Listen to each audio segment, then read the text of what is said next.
Замцхано про подкастын 170 дахь дугаар та бүхэнд хүрч байна. Энэ удаагийн зочин Баянзүрх дүүргийн прокурорын газрын ахлах прокурор Эрдэнэ Соёл оролцож байна. Өдрийн мэнд хүргэе. За өдрийн мэнд.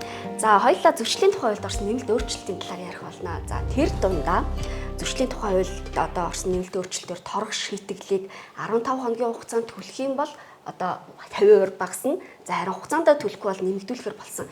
Энэ зүйл заалтын хэрэгжилтийн талаар яриа тийм ээ. Зөрчлийн тухай хуульд торгох шийтгэлийн хэмжээг хөнгөрүүлэх, нэмэгдүүлэх үндслийн талаар заалтыг 23 оны 12 дугаар сарын 7-ны өдрийн хуулиар нэмж тусгасан. За энэ заалт нь энэ оны 1-р сарын 1-ний өдрөөс хэрэгжиж эхэлсэн байж байгаа. За хуульд зөрчлүүлэлт зөвхөн хуулийн этгээд эрх бүхий албан тушаалтан болон шүүхээс оногдуулсан торгох шийтгэлийг хууль заасан хугацааны дотор биелүүлэх болвол 50% хөнгөрүүлэхээр ингэж зааж өгсөн байж байгаа.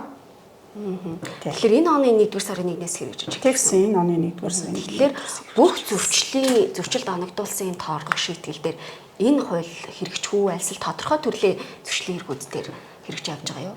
За энэ торгох шийтгэлийг одоо хөнгөрүүлэх энэ заалт бол бүх зөрчилд бол хамаарахгүй, харин тодорхой төрлийн хэдэн зөрчилд бол хамаарахаар ингэж хуульчилсан байж байгаа.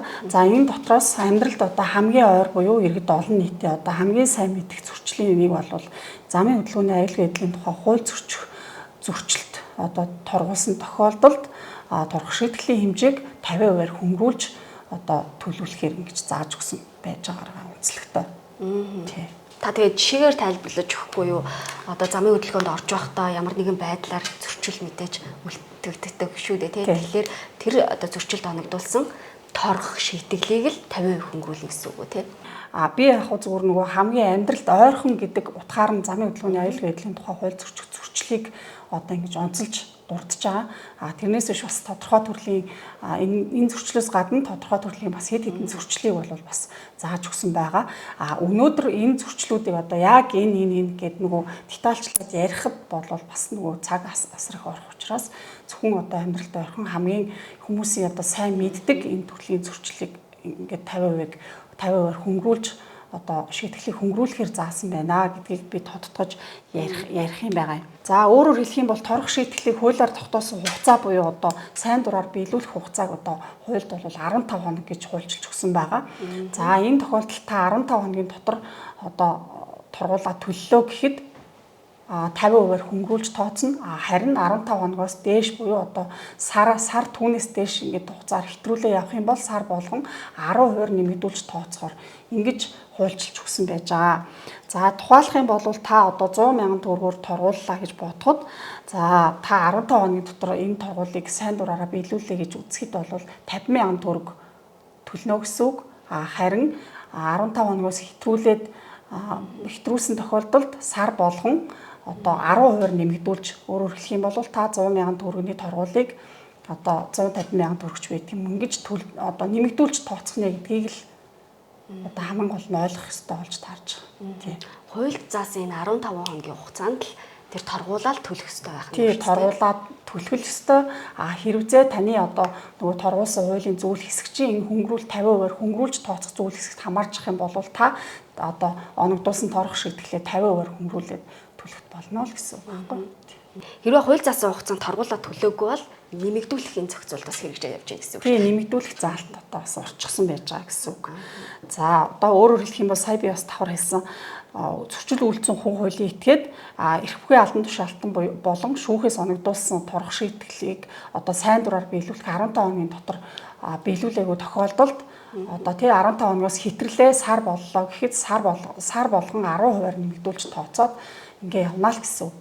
Ерөөсөө та хууль заасан 15 хоногийнхоо дотор л торгуулаа төлвөл одоо нэмэгдүүлж тооцох нь бол бүх зөрчилд хамаарна. Харин 50% хөнгөрүүлэх нь бол тодорхой төрлийн хэдэн зөрчилдөр одоо тооцохоор ингээ заагаад өгсөн байгаа.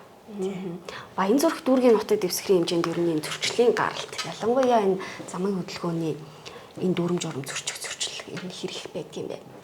За Баянзүрх дүүргийн нутаг дэвсгэрийн хэмжээнд энэ оны эхний хагасчлалын байдлаар замын хөдөлгөөний аюулгүй байдлын тухай хууль зөрчлийн шинжтэй 12,000 гаруй гондол мэдээлэл бүртгэгдэж одоо шалгагдсан. Өөрөөр хэлэх юм бол 12,000 гаруй иргэн торгуулийн шийтгэл оногдуулсан гэсэн үг.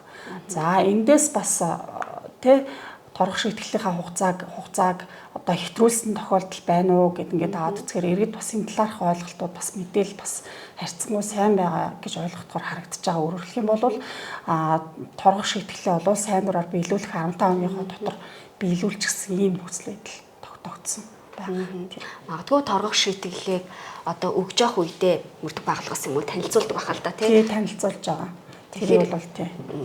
Иргэд бас тодорхой ойлголттой ойлголттой. Та өнөөдөр 200 сая төгрөгөөр торгууллаа гэж бодоход та одоо 15 хоногийн дотор төлөөд ингээд төлөх юм бол та 100 сая төгрөг болгож төлөх нэ гэдгийг аягүй сайн ойлгосон. Гэтэ бас ойлгож мдээгүй хүмүүс бас байх гэж бодож байна. Магадгүй энэ нөгөө хуулийн хэрэгжилт 1 сарын 1-ээс ингээ хэрэгжээ явж явах үед 1 юм уу 2 сард зөрчил гаргаад магадгүй торгуулаа төлөөгүй хүмүүс явж иж болно шүү дээ. Тэр хүмүүсийн торгуул сар тутам ингээ нэмэгдээд явж байна гэж ойлгож болох юм. Тэгэхээр бас иргэдэд мэдээлэл өгвөл тэр торгуулаас эргэж хараад хугацаанд нь төлөөрөө гэж бас хэлмээр юм байна тийм ээ. Тий. За ер нь бол энэ хуулийн заалтаа энэ оны 1-р сарын 1-ний өдрөөс эхлээд хэрэгжээд эхэлсэн. За энэ талаар бас тодорхой зарим иргэд мэдээлэл аваагүй байгаа бол иргэн та өөрийнхөө одоо торгуулийн талаарх мэдээлэлээ тэ өөрийнхөө нэр регистрийн дугаараар бас авах сувгуу зөндөө байгаа шүү дээ. Тэ мэдээлэлээ нэг аваад нэг үзээрэй. Хэрв та торгуул төлөхөөр болсон байгаа бол хууль заасан энэ хугацааны дотор төлөх ёстой шүү. Хэрвээ та төлөх юм бол тэ 50% хөнгөрүүлж тооцох нь байна. Төлөөгүй тохиолдолд сар болгон 10%-аар одоо нэмэгдүүлж тооцсон хуваар төлөх нь байна шүү. Та энэ дээр бол бас анхаарах хэрэгтэй. За дараагийн ээлжинд бол та нэгэнт хууль зөрчөөд торгох шийтгэл хүлээчихсэн байгаа бол түүнийгээ төлөх нь бол иргэн таны үүрэг юм гэдгийг бас ухамсарлах нь зүйтэй гэдгийг энэ асуудлыг болсон иргэд олон нийтэд зөвлөх нь зүйтэй гэж үзэж байна. За тэгэхээр хуульд заасан энэ хугацаанд торгуулаа төлөөгүй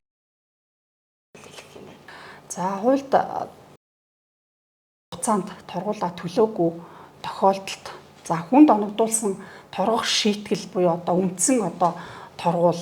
За тэгээд сар болгон нэмэгдсэн нөгөө нэмэгдүүлж тооцсон төлбөрийн одоо нийлбэр нь өөрөө 450 нэгжтэй тэнцэх хэмжээний төгрөг буюу одоо 450 мянган төгрөгөөс доош байгаа тохиолдолд бол шүүхийн шийдвэр гүйцэтгэх журмаар албатан гүйцэтгүүлнэ.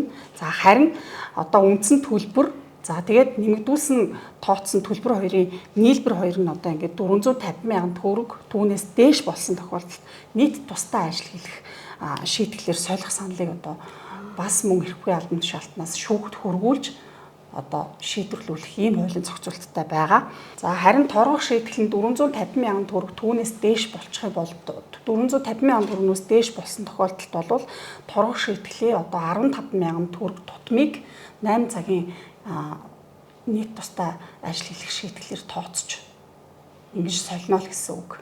Тий. Нэг хэсэг чинь маш их торгуултаа мөртлөөсөө торгуулаа төлөөгүй хүмүүсийн мэдээлэл гараад ирсэн шүү дээ.